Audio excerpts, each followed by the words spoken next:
сите мислеа дека ќе ни биде ова викенд куќа, дека нема да живееме, дека ќе видиме, ќе доаѓаме, ќе сидеме, дека пак ќе сидеме да Скопје. Но никој никако не очекуваше дека ќе остане. Дека ќе живееме тука. Дојдовме во Којско, стигнавме на полето каде што беше нејзино. Трева имаше, мислам дека до многу висока трева. А нормално си носевме копач, мотика, лопата и коса. Јас не знаев да косам, меѓутоа се научив. Кај мене мајка ми беше како не знам очекуваше све од мене. И окей, ама беше како добро ќе видиш и ќе се дратиш. Али првата година виден не виден, ние не се враќаме во Скопје, нас не нема.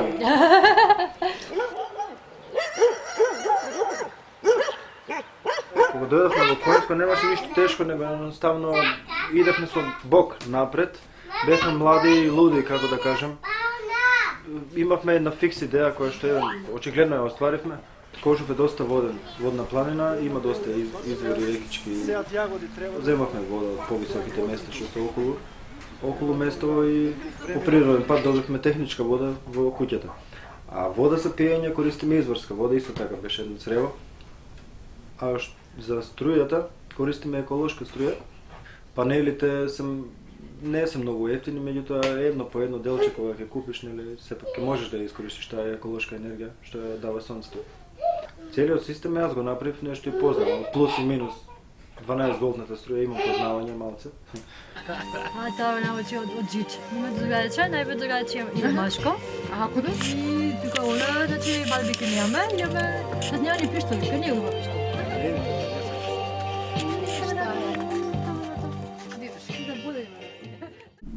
Од овиот имот е момент на баш на создавање на својот рај, на рајот на земјата. Сликата е доста индивидуална и среќен, кога си среќен однатре, тоа е таа вистинска среќа. Не знам, некого може усреќува новата кола, никој може среќа, мене му среќува ќе ми порасне фреквенцата. Или кога ќе ми порасне некој плод. Никој не сака да биде затворен во 4 ѕида. Кога си затворен во 4 ѕида, тогаш си бараш занимација некоја, тогаш обично се компетира, телевизорот или било што. Никој не сака да биде и сам со своите мисли, бидејќи тие се најлоши. Кога си надвор и кога си сам со своите мисли, тие мисли не се толку веќе песимистички, не се толку негативни, и гледаш како самата природа се менува, како се обновува, како ништо не стагнира. Ни се родија 2 деца. Прво беше Вега, после беше Гаја. Тоа е исто едно големо искуство во животот, кое што не е опишливо, не можеш да го опишеш, едноставно инстинктивно. Почнуваш да ги согледуваш колку си способен во твоите инстинкти што ги. Се правевме многу паметни, многу гледавме интернет и YouTube и работи кои што младите ги измислуваат, и кога дојдовме тука, кога им објаснувавме дека не треба така да се копа, не треба така да се ѓубри, они ни се смеа и ние бевме упорни во тоа дека ние сме управо. После тоа видовме дека и они се 50% право и ние сме 50% право. Треба да се најде заедничка средина со постарите луѓе и со помладите луѓе. Информациите кои што ги примаме ние од интернетот сепак се и корисни, меѓутоа не се баш доволно реални. Кога гледаш на интернет пермакултурно, ги гледаш само едната страна, ја гледаш на целата слика.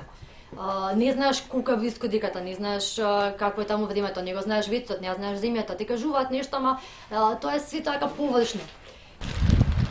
Ела да ја дзирне да видиш што е енергија, да видимо. Тоа е коприво. И е многу вкусно. Премногу вкусно.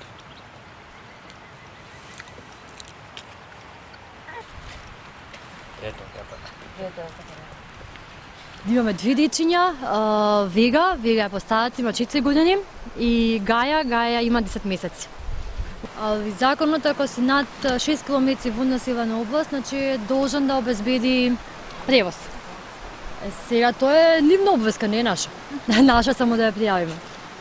Друго за школување дојат уште 2 деца, ако има 3 деца доја наставник или може наставник од локално факултетски образован.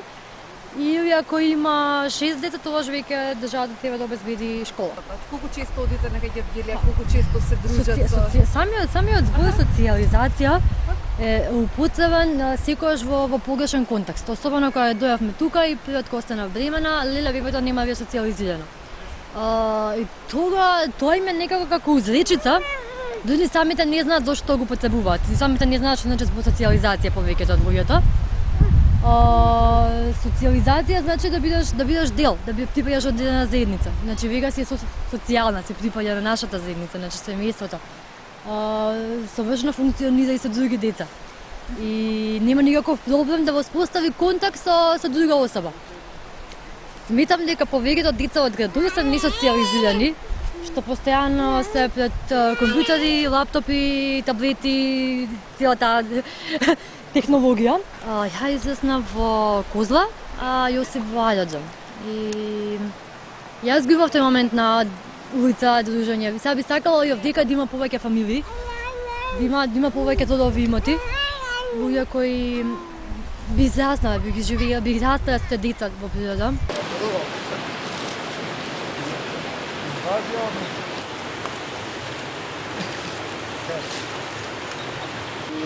Не треба памет дека е влики, бе. Окей, ги знаеме, ама ова...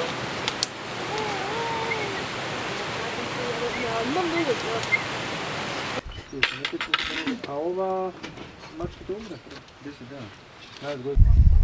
Сакате Вега и Гаја да продолжат да живеат овде, Да? Не сакаме ни, они ке сакаат. Светот иде во погрешен правец, мислам дека они ке сакаат. Али како и секој родител, детето сака да му биде среќно, така да што сакаат тоа да добијат. Нisi мафоте. Фле, а на мачките ќе да возам. Да ги откачаме од многу. Ина! Абе, ей! Кажи им дека те више.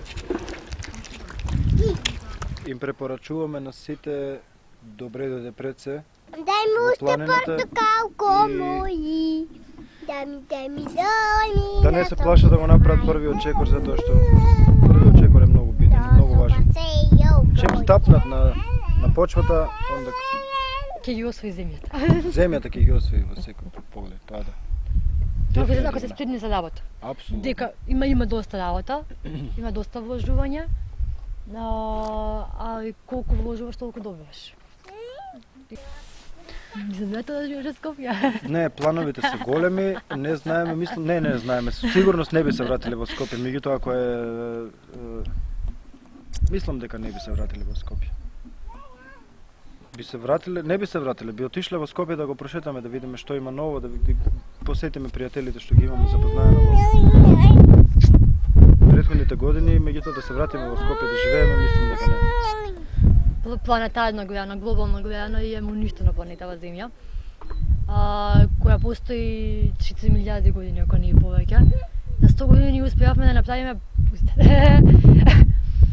и време да испрефалиме. Време да кажеме благодарам. Ако ви кажеш благодарам е кога ќе допреш со љубов, кога нема да прскаш, кога ќе садиш нешто, кога ќе садиш за себе, за да порасне, не за продажба, не за пари, не за профит, него за те најде тебе. Не само телото, него и душата. Тоа што е таа здрава храна. Све друго е...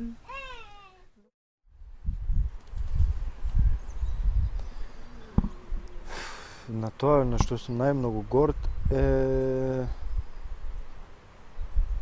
љубовта која што имам цело време до мене, Радмила, и децата што ги имаме. Значи, љубовта е најголема. Љубовта према животните, да не ги набројуваме, љубовта према природата, љубовта према Бога. Тоа ме прави највеќе горд. А делата што ги имаме тука направено, секако дека не прават горди. Тоа е. Горд ме прави, пчелите ме прават горд. Што шетаат и што ја опрашуваат планетата и им даваат живот да дишаме.